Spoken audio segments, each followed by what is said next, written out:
Hello দর্শক, অনপ্যাসিভের বিষয়ে বর্তমানে রোবট বাংলাদেশে যেসব অনপ্যাসিভ ইউজার আছে তাদের বিষয়ে রোবট কোনো তথ্য দিয়েছে। সেই তথ্যগুলো আপনাদের সামনে আমি বর্ণনা করছি। লাইট ক্যামেরা অ্যাকশন বলার মতো কেউ নাই, তাই ভাবে বলতে হচ্ছে। বর্তমানে অনপ্যাসিভের অবস্থা বেশ জটিল এবং বিতর্কিত। বাংলাদেশ ব্যাংক বিবি 2023 সালের ডিসেম্বরে অনপ্যাসিভের সঙ্গে লেনদেন নিষিদ্ধ করেছে, কারণ এটি একটি প্রতারণামূলক মাল্টিলেভেল মার্কেটিং (এমএলএম) কোম্পানি হিসেবে চিহ্নিত হয়েছে। বাংলাদেশ ব্যাংক জানায়, অনপ্যাসিভের মাধ্যমে অর্থ আত্মসাৎ করা হয়েছে। এটি অর্থ প্রতিরোধ আইন 2012 এর অধীনে একটি অপরাধ। Bangladesh financial intelligence unit (BFIU) গ্রাহকের কাছ থেকে প্রায় 1,515 কোটি টাকা সংগ্রহ করেছে, তবে কোনো গ্রাহকই এখন পর্যন্ত কোনো লাভ পাননি। এমনকি কোম্পানির কোনো সফটওয়্যার পণ্য বাজারে আসেনি। এটা আমার কথা না, এটা এআই এর কথা। অনপ্যাসিভের অফিসিয়াল ওয়েবসাইট 2024 সালের আগস্ট থেকে মেনটেনেন্স মোডে দেখানো হচ্ছে, যা ইঙ্গিত দেয় কোম্পানির অনলাইন সেবা বর্তমান অকার্যকর। তবে অনপ্যাসিভের প্রধান কার্যালয় দুবাই বুরুজ খলিফাতে অবস্থিত।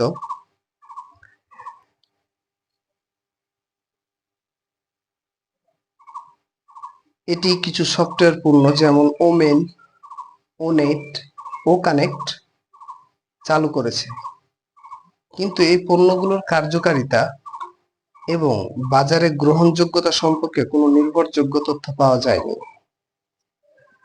সাম্প্রতিক সময়ে অনপ্যাসিভ এর সিইও জানায় যে কোম্পানি পুনরায় কার্যক্রম শুরু করছে এবং সদস্যরা শীঘ্রই তাদের অ্যাকাউন্টে লগ ইন করতে পারবেন, তবে এই দাবির বাস্তবতা সম্পর্কে কোনো নির্ভরযোগ্য তথ্য পাওয়া যায়নি। সতর্কতা: বাংলাদেশ অনপ্যাসিভের সঙ্গে কোনো লেনদেন বিনিয়োগ করা আইনগতভাবে অবৈধ।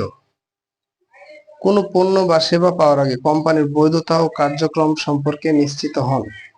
আপনি যদি অনপ্যাসিভের সদস্য হন এবং কোনো সমস্যার সম্মুখীন হন, তাহলে স্থানীয় আইন প্রয়োগকারী সংস্থার সঙ্গে যোগাযোগ করুন। তো এটা চ্যাটজিপিটির ধারণা। এখন যারা ফাউন্ডার আছে এবং আমাদের সাথে ওয়েবনিয়ারে যেসব জড়িত আর কি কনফারেন্সে আমরা দেখেছি, সেসব অনুসারে অনপ্যাসিভ যাত্রা শুরু করতে যাচ্ছে নতুন ভাবে। আর চ্যাটজিপিটি বা রোবট আমাদেরকে সেই তথ্যই দিবে যে তথ্যটা সে অ্যানালাইজ করে পায়। এখন এই দুইটার সংমিশ্রণে আমাদের ভাবতে হবে যে আমাদের অনপ্যাসিভ দ্বারা ভবিষ্যৎ কতটুকু নিরাপত্তায় আছে। তো আজকের পর্যন্তই রোবট চ্যাটজিপিটি সম্পর্কে কি ধারণা দেয় এই বিষয়টাই আলোচনা করলাম। ধন্যবাদ।